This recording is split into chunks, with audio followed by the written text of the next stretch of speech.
Hello दोस्तों, इस video में देखोगे आप क्वेश्चन नंबर थर्ड और इसमें 3 पार्ट है और इसमें भी प्रूफ ही करना है। और जैसे हमने सेकंड पार्ट करा ना, बिल्कुल उसी का रेफरेंस और फर्स्ट का रेफरेंस लेके ही चलेंगे और ये क्वेश्चन तीनों पार्ट हमारे हो जाएंगे। क्वेश्चन नंबर थर्ड में प्रूफ करना है हमारे तीनों ही इरेजनल है। तो फर्स्ट पार्ट से आपका अटेम्प्ट करेंगे, डायरेक्ट मार्कर दूसरा आ चुका है। फर्स्ट पार्ट से अटेम्प्ट करेंगे आपके लिए। देखो क्या स्टार्ट करेंगे, पार्ट फर्स्ट स्टार्ट करेंगे। तो सबसे पहले सबसे पहले लेट करेंगे, लेट 1/√5 इज रेजनल। सबसे पहले यही काम करते हैं हम, रेजनल। तो क्या बोलेंगे, 1/√5 is to P upon Q होगा, and P and Q coprime number होंगे, coprime P and Q coprime होंगे, R कोप्राइम पूरा लिख लेना, R कोप्राइम।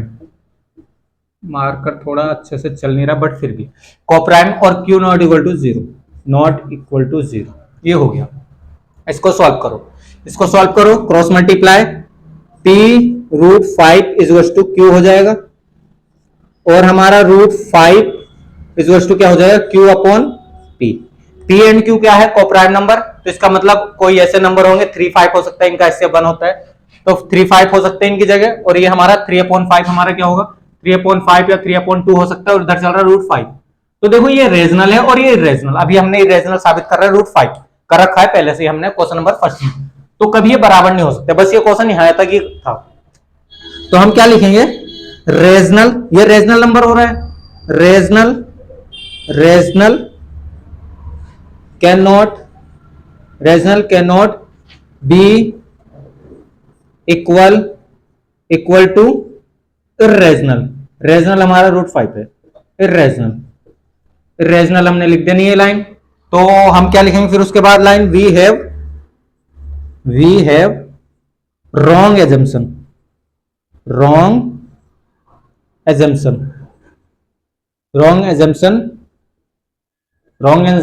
क्या हो रहा है, रॉन्ग एजम्पशन 1/√5 इज रेजनल। ये हमने जो माना था वो रॉन्ग साबित हुई है, regional 1/√5 is regional, wrong assumption साबित करा है हमने, मिला है हमें। तो सो 1/√5 इज इरेजनल नंबर। तो हम लिख देना है अब फाइनल लाइन में, इरेजनल।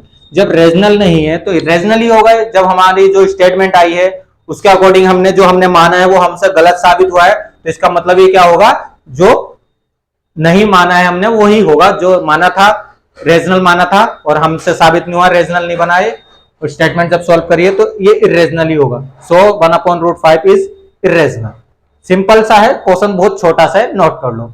अब नेक्स्ट पार्ट भी बिल्कुल सेम करेंगे, बस हल्का सा स्टेटमेंट चेंज होगी। वीडियो पॉज करके इसको नोट करना, ज्यादा लिखना नहीं पड़ेगा हमें। अब देखो सेम सेकंड पार्ट के लिए आप नोट कर लेना पहले इस स्टेटमेंट को पूरा नीट एंड क्लीन, एंड ये इरेज करेंगे जो हमारा इरेज करने लायक है, ये वाला बीच का पार्ट। और हमारा कुछ ऐसे ही आएगा आगे भी चल के, ये हम इरेज करेंगे, दोबारा लिखना पड़ेगा। सेकंड पार्ट में क्या है हमारा, जो सेकंड पार्ट को लेट करेंगे 7/√5। तो P अपॉन Q के इक्वल में चलाएंगे 7/5, तो 7 नीचे चला जाएगा, बस इतना अंतर है।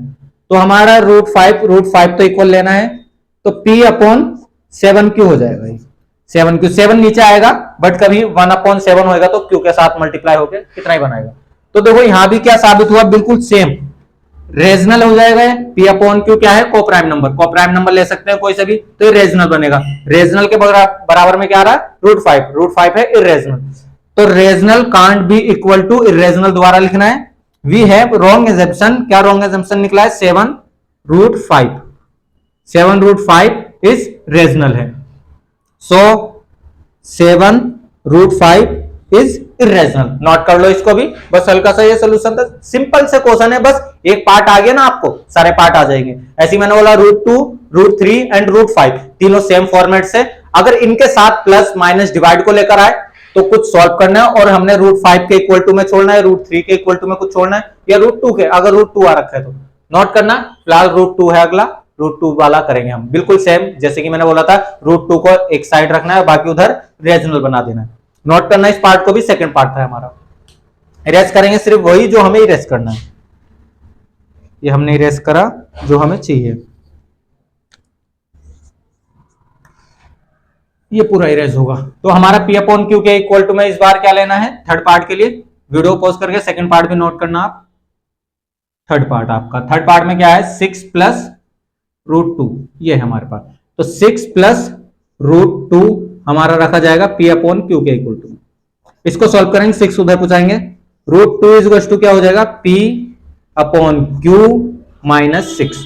तो रूट 2 इज टू क्या हो गया P minus 6Q upon Q। तो ये तो रेजनल बन जाएगा। इस P अपॉन Q, हम P और Q हमारे क्या है कोप्राइम नंबर ले सकते हैं। हमारा Q जीरो नहीं हो रहा, जीरो नहीं होना है कभी, बस ले सकते हैं। तो हमारा ये रेजनल बनेगा और ये तो इरेजनल है, जैसे कि मैंने रूट 5 जैसे था, रूट 2 को भी हम साबित कर सकते हैं। तो rational can't be equal to irrational, we have wrong assumption. Wrong assumption क्या मानेंगे हम 6 प्लस रूट 2, 6 प्लस रूट 2 को हमने रेजनल मान लिया था, वो हमारा रॉन्ग एजम्पशन निकला है। तो 6 प्लस रूट 2 इज इरेजनल, तो ये इरेजनल ही होगा। ये तीनों पार्ट हमने वन बाय वन आपके लिए इरेज करके करे हैं, बट वीडियो पॉज करके आप नोट करते चलना। सेम ही फॉर्मेट है तीनों का, जब हमारा इस टाइप से आए प्लस माइनस डिवाइड को लेकर आए, रूट 2 रूट 3 एंड रूट 5 के साथ मिक्स हो गया है, तो यही स्टेटमेंट अपनानी है। एक तरफ रेजनल बना देना, दूसरी तरफ इरेजनल। तो रेजनल कभी भी इक्वल नहीं हो सकता है रेजनल की, इरेजनल रेजनल के इक्वल नहीं हो सकता, तो रॉन्ग एजम्पशन साबित हो जाएगी एंड देन उसके बाद वो रेजनल इरेजनल नंबर ही होगा।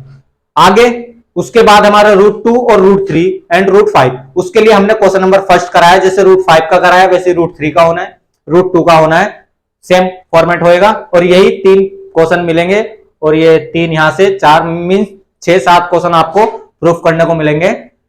प्रूफ दैट इरेजनल नंबर अगर सिंगल डिजिट है रूट 2 रूट 3 एंड रूट 5, तो क्वेश्चन नंबर फर्स्ट की तरह चलना है।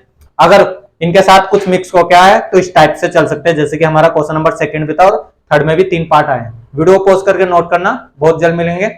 चैप्टर तो हमारा क्लोज हो गया इसी एक्सरसाइज के साथ, नए चैप्टर में मिलेंगे। अब चैप्टर का नाम आएगा हमारे पास पॉलिनोमियल। इस चैप्टर को तो हम यही क्लोज करते हैं, बहुत जल्द मिलेंगे नेक्स्ट चैप्टर में। धन्यवाद।